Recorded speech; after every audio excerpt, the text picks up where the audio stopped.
Good. Happy Wednesday morning is June 29, 2022.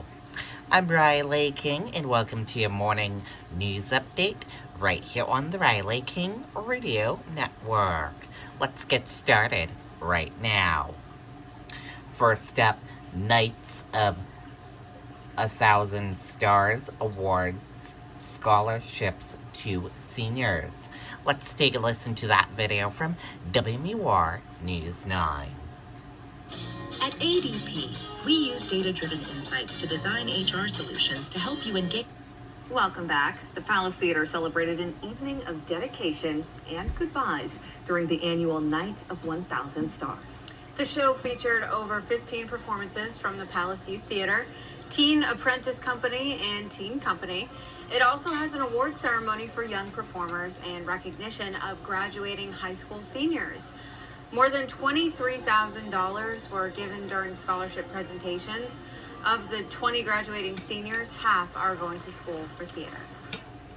It gives our kids an opportunity to celebrate each other. We have awards that they actually award to each other, professionalism awards that acknowledge the hard work and dedication they see in each other. Performers, ages range from 7 to 18. Okay, and there you go on that video and that report. New Hampshire businesses develop initiative programs reward employees due to staffing shortages. Let's take a listen to that video from WMUR News 9.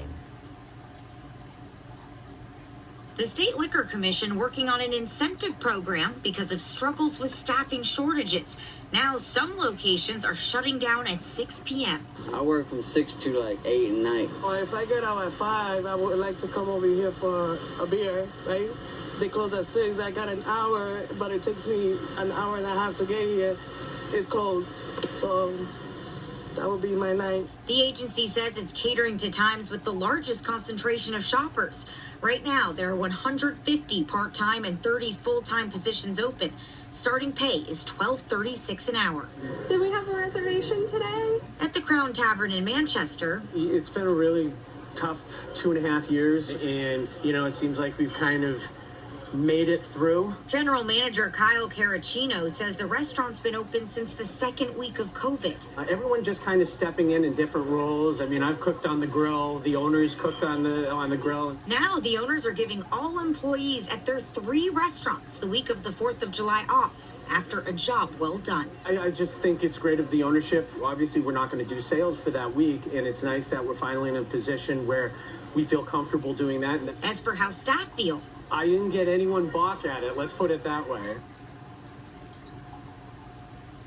Again, the adjusted store hours are temporary. The agency is expecting to release more information about any incentives they may have for future employees soon. Live in Manchester, Grace Finerman, WMUR News 9. Okay, there you go on that video and that report. 3 new deaths related to COVID-19 reported by New Hampshire health officials. Let's take a listen to that video from WMUR News 9. And here's a look at the latest COVID numbers in the state tonight. The weekly new case average sits at 229 with 177 new cases today. There are also 3 new deaths, bringing that total to more than 2,500. Meanwhile, there are 76 COVID-positive patients in the Granite State hospitals tonight. That's an increase of 73 from yesterday.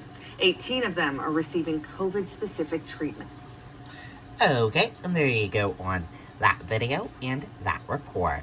New Hampshire DES issues advisories for bacteria found in lakes. Let's take a listen to that video from WMUR News 9. Whew, my patchouli's wearing off. Oh, my favorite shirt is ruined. Humans. This is what cyanobacteria looks like, a cloudy green or blue-green substance often floating on the surface of water. Sometimes people describe it as spilled paint. Kate Hastings of the New Hampshire Department of Environmental Services says cyanobacteria is a phytoplankton.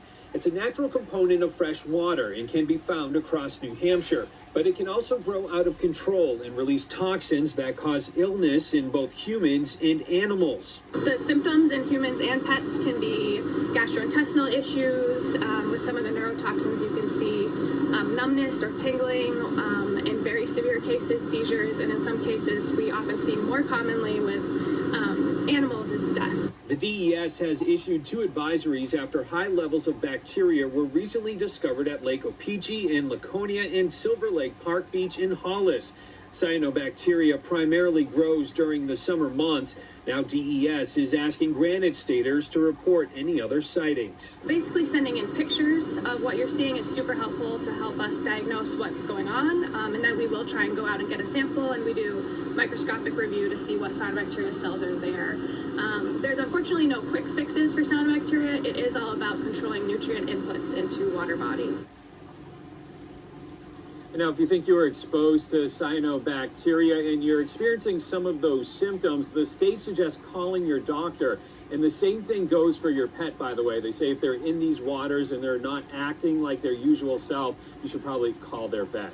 Reporting live in Laconia tonight, I'm Tim Callery, WMUR News Now.